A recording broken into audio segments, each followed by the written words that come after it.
2024 के लोकसभा चुनाव की तारीखों का ऐलान भी नहीं हुआ है, लेकिन उससे पहले ही दलित वोट बैंक पर मजबूत पकड़ रखने वाली बहन कुमारी मायावती को बड़ा झटका लग सकता है। जी हां, उत्तर प्रदेश में 10 सांसद बसपा को छोड़ने की खबर सामने आ रही है। बताया जा रहा है कि इसमें से 4 सांसद भारतीय जनता पार्टी के खेमे में जा सकते हैं, तो वहीं 3 सांसदों की एंट्री समाजवादी पार्टी में हो सकती है। कांग्रेस पार्टी भी इस मुद्दे में पिछड़ती हुई नजर नहीं आ रही है और ये सूत्रों के हवाले से मिल रही खबरों के मुताबिक 3 सांसद कांग्रेस पार्टी का दामन थाम सकते हैं। यानी कि 11 सीटों पर 2019 के लोकसभा चुनाव में जिस मायावती को जीत हासिल हुई थी, उनको आगामी 2024 में बड़ा झटका लगता हुआ नजर आ रहा है। लेकिन मायावती अकेले दम पर यहां पर हुंकार भरने का दावा कर रही है। जिस तरीके से तमाम राजनीतिक समीकरण बन रहे हैं, उनके आधार पर मायावती ने स्पष्ट तौर पर कह दिया है कि बसपा अकेले दम पर चुनाव लड़ेगी और अपने संगठन की मजबूती के दम पर जीत दर्ज करने वाली है। न्यूज रूम में इस वक्त मेरी मौजूदगी है। तमाम सहयोगियों से जानने की कोशिश करेंगे कि आखिरकार जब 10 जीते हुए सांसद पार्टी को छोड़कर दूसरे दलों का रुख कर रहे हैं, तो आखिरकार मायावती का सियासी भविष्य क्या होगा। अमन जी से पहला सवाल रहेगा। अमन जी, जो स्थिति मायावती की बनती नजर आ रही है बेहद गंभीर है। 11 सांसद 2019 में जीत करके आए थे, 10 संगठन को छोड़ने की बातें कर रहे हैं। किस तरीके के संकेत देख रहे हैं?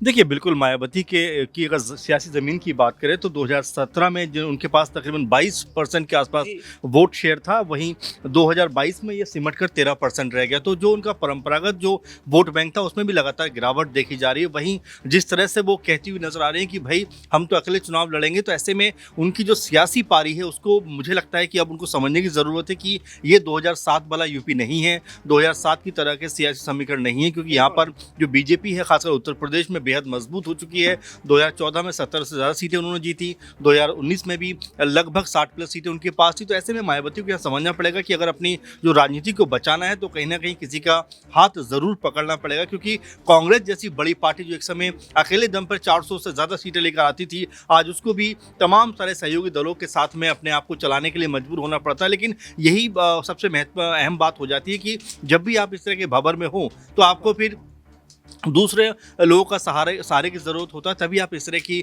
मुश्किल से बाहर आ सकते हो। और मायावती लगातार जिस तरह से इग्नोर कर रही है सपा के तमाम सारे ऑफर को, कांग्रेस पार्टी ने भी कहा है, उससे उनकी मुश्किलें बढ़ेंगी, ना कि कम होने वाली हैं। क्योंकि यूपी की राजनीति में जिस तरह बीजेपी का लगातार ताकतवर है, कांग्रेस और सपा का गठबंधन बना है, तो ऐसे में बीएसपी का जो वोट बैंक है वो लगातार और भी सिमट के जो है कम होने वाला है। तो ऐसे में अगर वो इस तरफ नहीं आई, तो आप ये मानकर चलिए कि उनकी मुश्किलें और ज़्यादा बढ़ जाएंगी, क्योंकि उनके जो सांसद हैं वो भी लगातार जो खबरें आ रही हैं वो भी ये बात कहते हुए दिखाई पड़ते हैं कि मायावती की तरफ से उनके पास कोई संदेश भी नहीं है, क्या करना, किस तरह की रणनीति के साथ में आगे जाना है, किस तरह का प्लानिंग करनी है, कोई भी खबर उनके पास नहीं पहुंच पा रही। यही वजह है कि लगातार जो खबरें आ रही हैं वो ये आ रही हैं कि उनके पास जितने भी सांसद हैं लगभग 9 के आसपास बचे हैं, क्योंकि दानिश को तो उन्होंने पहले ही एक तरह से पार्टी से बाहर कर दिया है। तो ये 9 भी कहीं ना कहीं बीजेपी, कांग्रेस पार्टी, सपा के संपर्क में है। तो यहाँ पर मायावती को समझना पड़ेगा कि अगर उनके ये लोग, जो चुने हुए लोग थे, अगर ये भी उनकी पार्टी से बाहर चले गए तो उनके लिए बेहद मुश्किल हो जाएगी। बिल्कुल, जिस तरीके से यहाँ पर दानिश अली को पार्टी से निष्कासित कर दिया, दूसरी तरफ देखें तो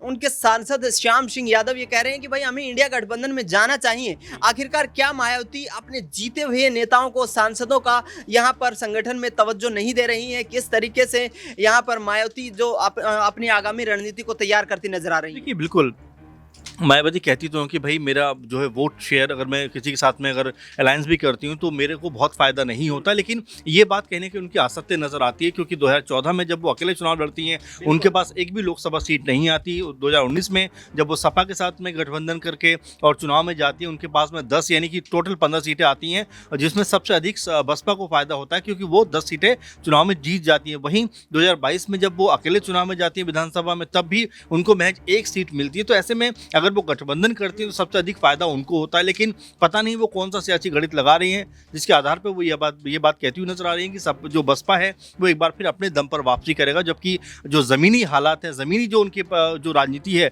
वो कहीं ना कहीं अब सिमटती हुई दिखाई पड़ती है। अगर